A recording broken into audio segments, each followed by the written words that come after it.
Il était supposé avoir des pouvoirs paranormaux.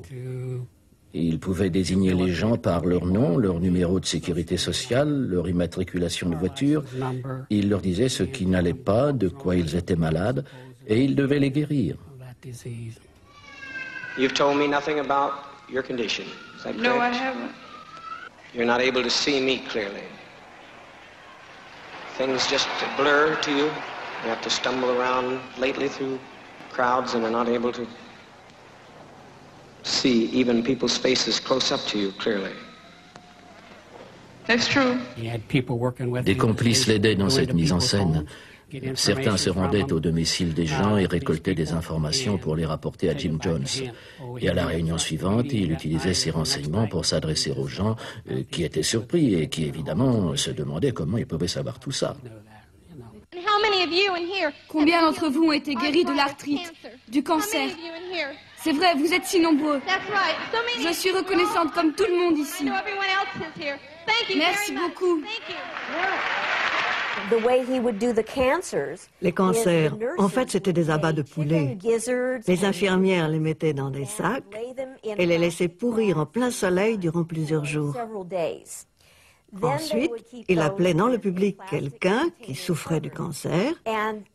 Une infirmière conduisait la personne dans les toilettes, sortait les abats de poulet de son sac à main et affirmait qu'il s'agissait du cancer. Ainsi, la personne malade pensait qu'elle était guérie.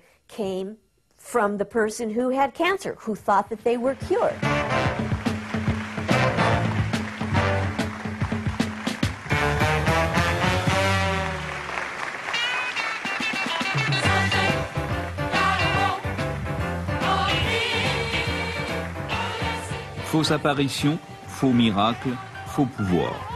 Peu importe, comme toujours dans la propagande, plus c'est gros, mieux ça passe. Exemple, ces photos truquées d'Asahara en plein vol. Nous avons prouvé qu'il était possible d'acquérir des pouvoirs surnaturels en pratiquant la lévitation. Chez Aum, sous la direction du maître honorable Asahara, plus de 300 adeptes ont vaincu la force de la gravité et volent. Avant d'atteindre les 30 secondes ou la minute de vol en lévitation, évidemment, l'adepte a un long, très long chemin à parcourir.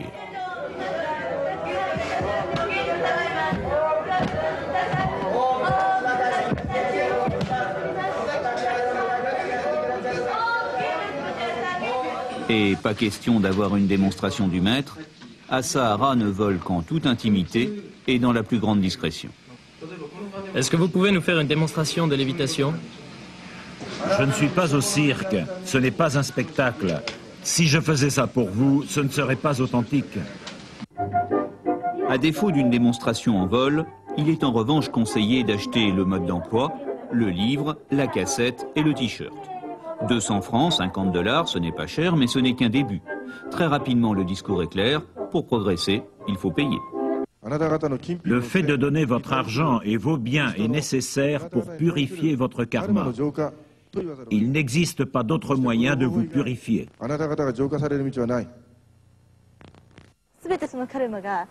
À chaque fois que le maître reçoit de l'argent, son cher visage s'assombrit, car il doit dissoudre le mauvais karma de cet argent. Il nous débarrasse d'une charge terrible. Ça, à chaque fois, je le constate. Ah, vraiment. Ce doit être tellement dur pour le maître.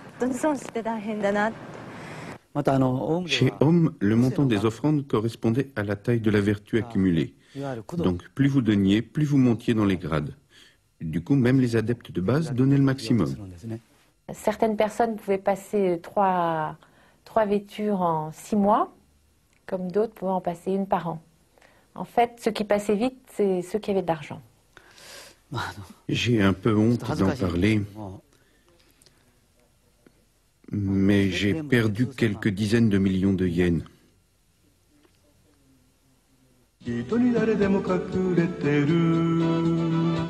Pour convaincre l'adepte de débourser son argent, l'imagination des gourous est sans limite. Shoko Asahara gagnait de l'argent en vendant des parties de son corps. 3 cheveux pour 3 000 yens, 1 litre de l'eau de son bain, 60 000 yens.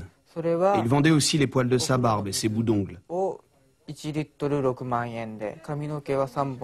Les gens utilisaient ces reliques en pensant qu'ils allaient purifier leur esprit et augmenter leur énergie vitale et physique.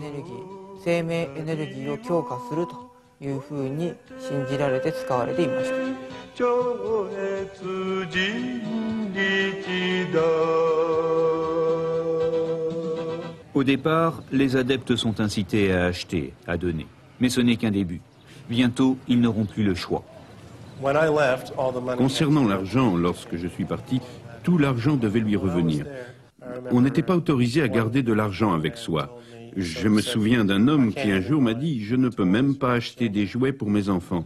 Le seul à pouvoir le faire, c'est Koresh. » Quand les gens arrivaient au Guyana, il se passait quelque chose de très très triste. On les dépouillait absolument de tout, quelle que soit la nature de leurs biens. Moi-même, je participais à cela. C'est triste et j'aimerais changer ces choses que j'ai faites, mais c'est ainsi. On prenait leurs montres, leurs radios, tout ce qu'ils possédaient. On leur prenait la moindre petite chose qui leur appartenait. Tout devait rejoindre la propriété commune. En guise d'offrande, j'ai accepté de vendre la maison de ma mère, mais elle y était violemment opposée.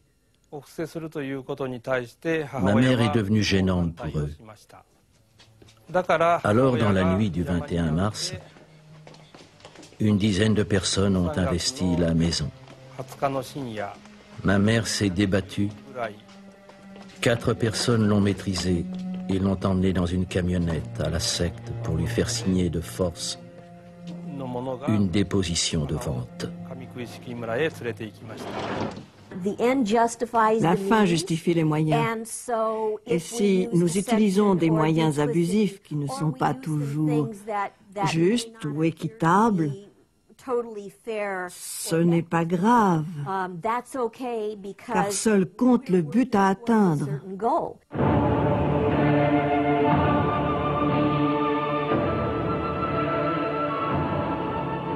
L'engagement financier, l'engagement spirituel, l'appartenance à une élite, l'importance de la mission à remplir. Le piège est en train de se refermer sur l'adepte. Pour conditionner un individu, grosso modo, on peut dire qu'il y a 3 étapes. D'abord, il faut essayer de le séduire, il faut l'amener à accepter l'idéologie, les idées qui sont vendues par la secte. Dans un deuxième temps, il faut détruire le vieil homme, il faut détruire l'ancienne personnalité, il faut détruire la personne qui existait avant l'entrée dans la secte. Il faut casser sa personnalité, casser sa personne sociale, casser ses liens sociaux, familiaux, professionnels, etc.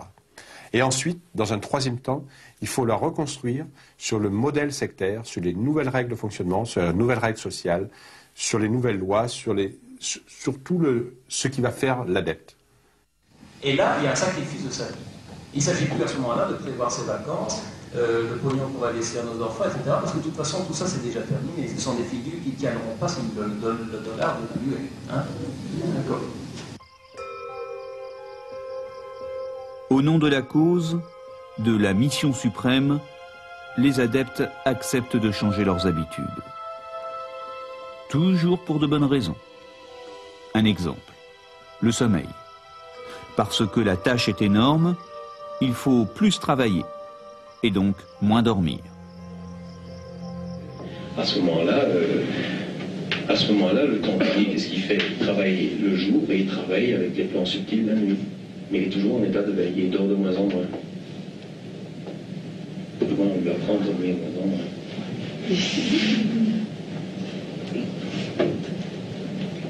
C'est pas facile au départ. Mais c'est un jeu, tout ça. Un jeu magnifique, magnifique. Durant les 6 ans que j'ai passés dans la secte, je n'ai pas eu une seule journée de congé. Et en ce qui concerne les heures de sommeil, on nous grondait si on dormait plus de 6 heures. J'avais 7 ou 8 ans et il nous faisait rester debout. Il prenait une bouteille d'eau et nous aspergeait le visage si on s'endormait. Ou alors, il faisait tomber quelque chose de très lourd par terre en faisant beaucoup de bruit pour nous faire sursauter.